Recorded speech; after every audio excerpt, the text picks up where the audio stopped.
Good morning students. My name is Ajay Garg, PGT Commerce Kendriya Vidyalaya CRPF Rampur. Today's our topic is nature and valuation of goodwill part second. Under the first part we have studied about the definition and nature of goodwill, factors affecting goodwill, types of goodwill and various other things regarding the goodwill. That is basically the theoretical part of the goodwill. Now in this class we are going to study how to calculate the value of goodwill. In the previous class we have learned that due to the goodwill a firm is able to earn the extra profits in comparison of other firms. So profit is the basically outcome of the goodwill, result of the goodwill. So we can evaluate the goodwill in case of business enterprises on the basis of profits. There are various methods of valuation of goodwill.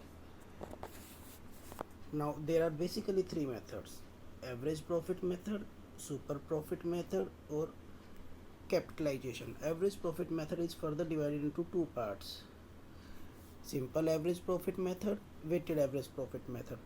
And capitalization method is also have two parts: capitalization of average profit method and capitalization of super profit method. So we are going to start with the average profit method, average of simple profit method. Now see, this is the average profit method. Under it goodwill is calculated by multiplying the number of years. हम number of years को multiply करते हैं average profit से to calculate the value of goodwill. Goodwill को calculate किया जाता है average profit into number of years purchase. तो यहाँ पर नंबर ऑफ ईयर्स परचेज आपको हमेशा ही क्वेश्चन में दिए गए होंगे और average profit it is just the simple average. आपको अगर 2 साल के प्रॉफिट्स दिए हुए हैं तो आप दोनों साल के प्रॉफिट ऐड करेंगे और अपॉन 2. अगर 3 साल के प्रॉफिट्स हैं आप तीनों साल के प्रॉफिट को ऐड करेंगे अपॉन 3. 4 साल के प्रॉफिट हैं तो आप चारों साल के प्रॉफिट ऐड करेंगे upon 4. This is how we calculate the average profit. तो the method is very simple. First of all you need to calculate the average profit, that is total profits of N years. N here means the number of years. मान लो 2 साल के profit दिए हैं तो N 2 है यहाँ पर. Total of profits of 2 years, दोनों साल के प्रॉफिट हम जोड़ देंगे अपॉन 2. अगर 3 साल के प्रॉफिट दिए हुए हैं तो तीनों साल के प्रॉफिट जोड़ देंगे अपॉन 3. और उसके बाद एवरेज प्रॉफिट को आप मल्टीप्लाई करोगे नंबर ऑफ ईयर्स परचेज से और गुडविल आ जाएगी. नंबर ऑफ ईयर्स परचेज आपको क्वेश्चन में हमेशा दिए गए होंगे. Number of years purchase basically वो नंबर ऑफ ईयर्स होते हैं जिसमें पास्ट एफर्ट्स अपना रिजल्ट देना शुरू करते हैं. जब बिज़नेस शुरू होता है तो एकदम से बिज़नेस प्रॉफिट नहीं कमाने लगता या एक्स्ट्रा प्रॉफिट नहीं कमाने लगता. उसके लिए ओनर्स को, मैनेजमेंट को बहुत मेहनत करनी पड़ती है और धीरे धीरे एक्स्ट्रा प्रॉफिट्स आने शुरू हो जाते हैं. तो जितने सालों में एक्स्ट्रा प्रॉफिट्स आने शुरू होते हैं that is the number of years purchase. So number of years purchase means how many years the firm will earn the same amount of profits because of its past efforts. So हम एक question करते हैं, उससे ये और clarify होगा. देखिए यहाँ पर एक goodwill is to be valued at, goodwill is to be valued at 3 years purchase of 4 years average profit. 4 years average profit, 4 साल के एवरेज प्रॉफिट को 3 years से मल्टीप्लाई कर देंगे तो ये हमारी गुडविल आ जाएगी. पास्ट 4 years के प्रॉफिट दिए हुए हैं हमें 12,000, 18,000, 16,000 एंड 14,000 गुडविल कैलकुलेट करनी. तो गुडविल का फॉर्मूला है average profit into number of years purchase. तो सबसे पहले हम एवरेज प्रॉफिट निकालेंगे sum of profits of 4 years upon 4. तो यहाँ पर मल्टीप्लाई किया हमने और ये डिवाइड किया, ऐड किया हमने चारों साल के प्रॉफिट्स को और 4 से डिवाइड किया. तो यहाँ पर ये हमारा आ गया average profit. Average profit into number of years purchase. Number of years purchase हमें दिया हुआ है 3. तो 3 को हम मल्टीप्लाई कर देंगे 15 से. 45,000 is the value of goodwill. तो the formula is very simple. Average profit method, under average profit method goodwill is average profit into number of years purchase. अगर इसमें किसी साल में लॉस दिया होता, सपोज करो 2019 में 14,000 प्रॉफिट की बजाय लॉस दिया होता तो हम यहाँ पर 14,000 की बजाय हम यहाँ पर माइनस कर देते 14,000 को प्लस करने की बजाय. Rest will be the same.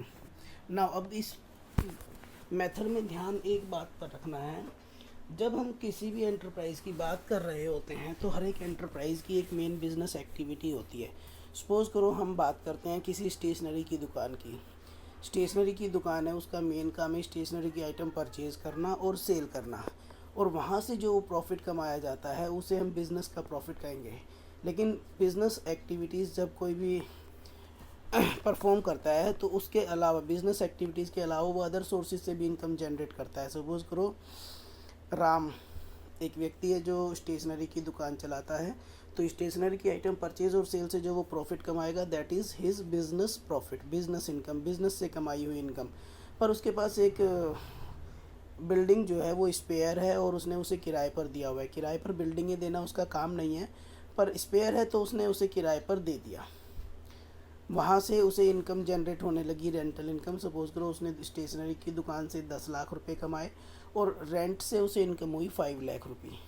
तो उसने टोटल कितना कमाया? नेट प्रॉफिट जो आपको दिया जाएगा वो है 15,000 अर्नड बाय राम। पर उसमें बिज़नेस का कितना कमाया? बिज़नेस से तो केवल 10 लाख रुपए कमाया, तो बिज़नेस की गुडविल 10 लाख रुपए के प्रॉफिट से कैलकुलेट की जाएगी, ना कि 5 लाख से। जबकि आपको गिवन होगा टोटल प्रॉफिट। तो टोटल प्रॉफिट में से आप क्या करेंगे?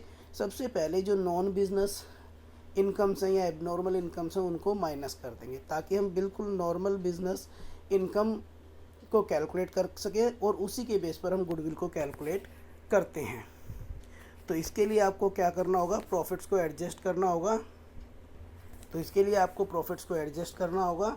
गिवन प्रॉफिट में से अगर कोई नॉन बिजनेस इनकम या एबनॉर्मल इनकम हुई है उसे आप माइनस कर देंगे, एबनॉर्मल इनकम्स या गेंस उसे आप माइनस कर देंगे। और अगर इसी तरह से कोई एबनॉर्मल लॉसेस हुए हैं, नॉन रूटीन लॉसेस हुए हैं, उसे आप वापस प्लस कर देंगे।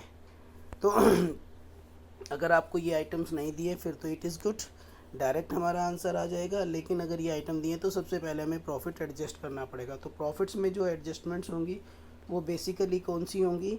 नॉन बिजनेस या एबनॉर्मल इनकम या एक्सपेंसेस, उसके बाद नॉर्मल इनकम एंड एक्सपेंसेस, और एडजस्टमेंट्स या करेक्शंस अगर क्वेश्चन में दी गई हैं तो हम एक एक करके इनकी बात करते हैं। सबसे पहले हम बात करते हैं नॉन बिजनेस एक्सपेंसेस या एबनॉर्मल, इन्हें हम वापस ऐड बैक कर देंगे। और अगर नॉन बिजनेस इनकम्स हैं या गेंस हैं इन्हें वापस माइनस कर दिया जाएगा। जैसे profit on sale of fix assets अगर है, फिक्स एसेट्स बेचने से। सपोज करो हमने बात की थी स्टेशनरी की दुकान। स्टेशनरी की दुकान में स्टेशनरी की आइटम यानी स्टॉक आइटम बेचने या ख़रीदने से जो प्रॉफिट या लॉस होगा दैट इज़ बिजनेस इनकम और लॉस। अब हुआ क्या? फर्नीचर कुछ स्पेयर पड़ा हुआ था, फर्नीचर राम ने बेचा अपनी स्टेशनरी की दुकान में से नया फर्नीचर खरीदने के लिए, और बाई चांस उसे कुछ प्रॉफिट हो गया। फर्नीचर बेचना राम का काम नहीं है, राम का बिजनेस तो स्टेशनरी आइटम बेचना है। तो फर्नीचर बेचने से जो उसे प्रॉफिट होगा वो उसकी नॉन बिजनेस इनकम मानी जाएगी, जो नेट प्रॉफिट में ऐड है, तो हम उसे वापस लेस कर देंगे। तो इसी तरह से ये लिस्ट दी गई है। स्पेक्यूलेशन गेन यानी लॉटरी या जुए से हुआ गेन, इन्वेस्टमेंट या बैंक से इंटरेस्ट मिला है वो, इंश्योरेंस क्लेम रिसीव्ड ये। इसी तरीके से एबनॉर्मल लॉसेस की आइटम दी हुई है, loss on sale of assets, loss by theft, speculation loss, ये सब वापस ऐड बैक कर दिया जाएगा। तो ध्यान रखिए, नॉन बिजनेस या एबनॉर्मल इनकम है तो उसे आप वापस माइनस कर देंगे, नॉन बिजनेस एक्सपेंस है तो उसे आप वापस ऐड कर देंगे। केवल नॉर्मल आइटम्स को ही कंसीडर किया जाता है। अब होता क्या है, कई बार नॉर्मल आइटम्स जो है वो भूल जाएंगे, जैसे सैलरी है वो माइनस करना भूल गए। सैलरी तो नॉर्मल बिजनेस एक्सपेंस है तो आप उसे वापस घटा देंगे अगर आप उसे पहले भूल गए हैं तो। सेम ऐसी नॉन बिजनेस इनकम अगर कोई भूल गए हैं तो वापस ऐड बैक कर देंगे। अब हम दोबारा से एक बार देखते हैं। सेम अगर क्वेश्चन सिंपल है, प्रॉफिट दिए गए हैं, अब नॉर्मल आइटम कोई नहीं दी गई है, फिर तो इट्स ओके। सबसे पहले आप नॉर्मल प्रॉफिट कैलकुलेट करेंगे और नॉर्मल प्रॉफिट कैलकुलेट करेंगे और नॉर्मल प्रॉफिट दिए हुए हैं, फिर एवरेज प्रॉफिट आप कैलकुलेट कर लेंगे सम करके डिवाइडेड बाय 4, और गुडविल हम कैलकुलेट कर देंगे average profit into number of years purchase, that is goodwill. अब हम बात करते हैं एबनॉर्मल आइटम्स आपको अगर दी गई हैं तो आप क्या करेंगे। अब यहाँ पर हम एक क्वेश्चन करते हैं। A and B, A purchase B's business with effect from 1 January 2019. It was agreed that the firm's goodwill is to be valued at 2 years purchase. 2 years purchase of normal average profit of the 3 years, 3 साल के average profit निकाल कर उसको 2 से multiply करेंगे, goodwill आ जाएगी। The business the profit दिए हुए हैं, प्रॉफिट हुआ है 2016 में 3 साल का 80,000 रुपये इंक्लूडिंग एबनॉर्मल गेन है, वापस माइनस कर दो। तो यहाँ पर एबनॉर्मल गेन को हमने यहाँ पे वापस माइनस कर दिया है। ₹1,00,000 आफ्टर चार्जिंग एबनॉर्मल लॉस है, वापस ऐड कर दिया हमने। 90,000 एक्सक्लूडिंग ऐसे नहीं लिया गया। Insurance premium of the firms property के लिए जो इंश्योरेंस प्रीमियम पे गया है, इंश्योरेंस एक नॉर्मल बिजनेस एक्सपेंस होता है जो भूल गए थे, वापस माइनस कर दिया। नॉर्मल आइटम्स का ट्रीटमेंट सीधा रहेगा, अगर वो हम भूल गए हैं तो अगर नॉर्मल इनकम है तो ऐड कर देंगे, नॉर्मल एक्सपेंस है तो माइनस कर देंगे। एबनॉर्मल आइटम अगर गलती से ऐड हो चुकी हैं तो वापस माइनस कर दो, और लेस हो चुके हैं एबनॉर्मल एक्सपेंसेस तो एबनॉर्मल इनकम अगर ऑलरेडी एडेड है तो उन्हें माइनस कर देंगे, और एबनॉर्मल एक्सपेंस हैं उन्हें वापस प्लस कर देंगे। तो ये हमारा आ जाएगा एवरेज मेंटेनेबल प्रॉफिट, जो नॉर्मली बिजनेस एक्टिविटी से प्रॉफिट होते हैं वो तीनों साल के हमने एडजस्ट कर दिए। उसके बाद हमारा जो कैलकुलेट हुआ ये हुआ तीनों साल का टोटल प्रॉफिट 2,70,000 डिवाइड कर दिया हमने 3 से, 90,000 is the average profit. Now the question is very simple, goodwill equal to normal average profit into number of years purchase. Number of years purchase हमें दिया हुआ है 2, तो 90,000 into 2 1,80,000 is the value of goodwill. तो simple सा है, आपको अगर एबनॉर्मल आइटम्स या वो कोई आइटम नहीं दिए फिर स्ट्रेट फॉरवर्ड आप क्या करेंगे, आप स्ट्रेट फॉरवर्ड सिंपल पहले एवरेज प्रॉफिट कैलकुलेट करेंगे और फिर गुडविल। अगर आपको एबनॉर्मल आइटम्स दिए तो पहले नॉर्मल बिजनेस प्रॉफिट्स आप कैलकुलेट करेंगे, उसके बेस पर आप एवरेज प्रॉफिट कैलकुलेट करेंगे और फिर गुडविल। पहले नॉर्मल बिजनेस प्रॉफिट्स, फिर एवरेज प्रॉफिट्स और फिर गुडविल, 3 स्टेप्स में ये हमारा क्वेश्चन हो जाएगा। तो अगर आपको एबनॉर्मल आइटम नहीं दिए हैं तो ये स्टेप फॉलो करने की ज़रूरत नहीं है, और फिर सीधा एवरेज प्रॉफिट और गुडविल कैलकुलेट हो जाएगी। हम एक क्वेश्चन और करते हैं। X and Y are partners sharing profits and losses in the ratio of 3:2. They admit Z into partnership for 1/4 share in goodwill. Z brings his share of goodwill in cash. Goodwill for this purpose is calculated at, goodwill की calculation होगी 2 years purchase of average normal profit of past 3 years, यानी 3 साल के average profit का double, 2 times goodwill हो जाएगी। Profit of the last 3 years अब ये दिया हुआ है तो एबनॉर्मल आइटम दी हुई है, तो पहले हम नॉर्मल बिजनेस प्रॉफिट्स कैलकुलेट करेंगे। 2015 प्रॉफिट है 50,000 including profit on sale of fix assets, abnormal item है माइनस कर दिया तो हम यहाँ पर ये माइनस कर देंगे। ऐसे ही लॉस को हमने ब्रैकेट में शो किया, नेगेटिव अमाउंट है, including loss by fire plus हो जाएगा तो ऑलमोस्ट 10,000 प्रॉफिट हमारा आ जाएगा। नेगेटिव था ये -20,000 प्लस 30,000, 10,000 नॉर्मल बिजनेस प्रॉफिट है 70,000 इंक्लूडिंग, इसमें include insurance claim received, insurance claim received अब नॉर्मल आइटम है, नॉन बिजनेस रिसिप्ट है, वापस माइनस कर दिया 18,000, एंड इंटरेस्ट और डिविडेंड मिला 8,000, तो टोटल 26,000 वो माइनस कर दिया। तो ये हमारा आ गया नॉर्मल बिजनेस प्रॉफिट्स। तो 3 साल का नॉर्मल बिजनेस प्रॉफिट है 99,000, एवरेज प्रॉफिट निकाल लीजिए 99/3, 33,000, goodwill 33,000 into number of years purchase जो कि 2 दिया हुआ है, ये आ जाएगा। तो गुडविल की वैल्यूएशन आएगी 66,000। So this is the method of average profit method, so under which we calculate the value of goodwill on the basis of average profits. The value of goodwill is average profit into number of years purchase. Number of years purchase will always be given to you. Average profit you need to calculate. If profits are only given, then average profits is very simple, sum of profits of n years upon n. If some abnormal items are given, you need to adjust them first, then you need to calculate the average profit. तो सबसे पहले आप normal business profit में calculate करेंगे, फिर उसके बाद आप कैलकुलेट करेंगे एवरेज प्रॉफिट और फिर आप कैलकुलेट करेंगे goodwill. So this is average profit method.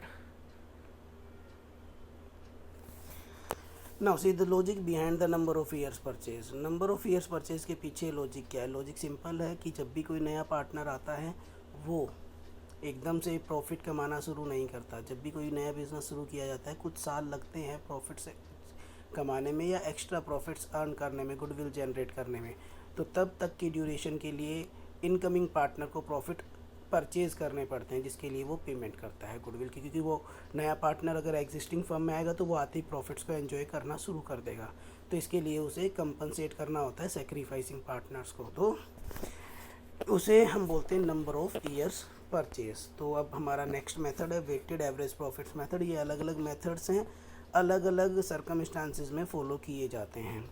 Average profit method सबसे सिंपल मेथड है। अब हम बात करते हैं वेटेड एवरेज प्रॉफिट मेथड का। Weighted average profit method basically वहाँ फॉलो किया जाता है जहाँ पर प्रॉफिट्स में बहुत डाउन एंड अप्स देखे जाते हैं, कभी प्रॉफिट बहुत ज़्यादा होता है, कभी प्रॉफिट कम हो जाता है, तो नॉर्मली वहाँ पर हम वेटेज देते हैं। सपोज़ करो ये 2020 चल रहा है, अगर हम 2021 का प्रॉफिट प्रेडिक्ट करें तो हम सबसे ज़्यादा ध्यान में रखेंगे 2020 के प्रॉफिट को, 2019 के प्रॉफिट्स को थोड़ा कम ध्यान में रखेंगे। अगर 2001 की बात करें तो वो नॉर्मली नेग्लिजिबल हम उसे ध्यान में रखेंगे। तो यहाँ पर हम वेट्स यानी इम्पोर्टेंस देते हैं नंबरों में, उसके बेस पर प्रॉफिट्स कैलकुलेट करते हैं, एवरेज प्रॉफिट्स, और फिर गुडविल कैलकुलेट करेंगे। तो यहाँ पर गुडविल कैलकुलेट करने का तरीका क्या होगा, weighted average profits into number of years purchase. Weighted average profit होगा sum of weights upon sum of products upon sum of weights. तो यहाँ पर हम कैलकुलेट करेंगे weighted average profit number of years, जो प्रॉफिट्स है वो हम लिख लेंगे, वेट्स यानी इंपॉर्टेंस ये आपको गिवन होंगे, तो हम इनको मल्टीप्लाई करके पहले प्रोडक्ट निकालेंगे और सम ऑफ प्रोडक्ट को सम ऑफ वेट से डिवाइड करेंगे, हमारा वेटेड एवरेज प्रॉफिट आ जाएगा, और उसके बेस पर हम गुडविल की कैलकुलेशन करेंगे। हम एक एग्जांपल से ये करते हैं, ये आपको टेबल इसमें आपको बनानी होगी। C goodwill is to be valued at 3 year purchase of 4 years weighted average profit, 3 years purchase of 4 years weighted average profits, profit for the last 4 year on 31st March, ये सब कुछ दिया हुआ है। The weights assigned, weights given है 1 2 3 4, तो 2000 year ending 31st मार्च 2016 profit है 10,000 रुपी, 25,000 next year 15, और वेट्स है 1 2 3 4। अब हम इनको प्रोडक्ट कर लेंगे, 10,000 इंटू 1 10,000, 25,000 इंटू 2 50,000, 50,000 इंटू 3 75,000, ओ यहाँ 25,000 है ये प्रॉफिट्स, सो 75,000, नाउ 20,000 इंटू 4, तो ये हो गया हमारा 2,50,000। ये आ गया sum of products. Sum of products को हम डिवाइड कर देंगे सम ऑफ वेट से 10 से, तो ये आ जाएगा हमारा वेटेड एवरेज प्रॉफिट्स। सो हम सम ऑफ प्रोडक्ट्स को पहले हम प्रॉफिट्स और वेट्स का प्रोडक्ट निकालेंगे और उनके टोटल को सम ऑफ वेट से डिवाइड कर देंगे, तो ये आ जाएगा हमारा weighted average profit.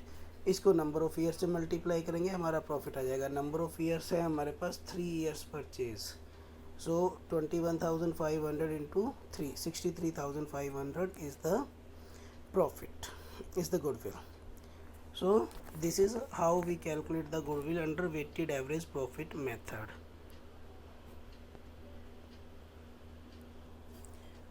So dear students, that's it for the day. We are going to discuss the next method in the next class. Thank you.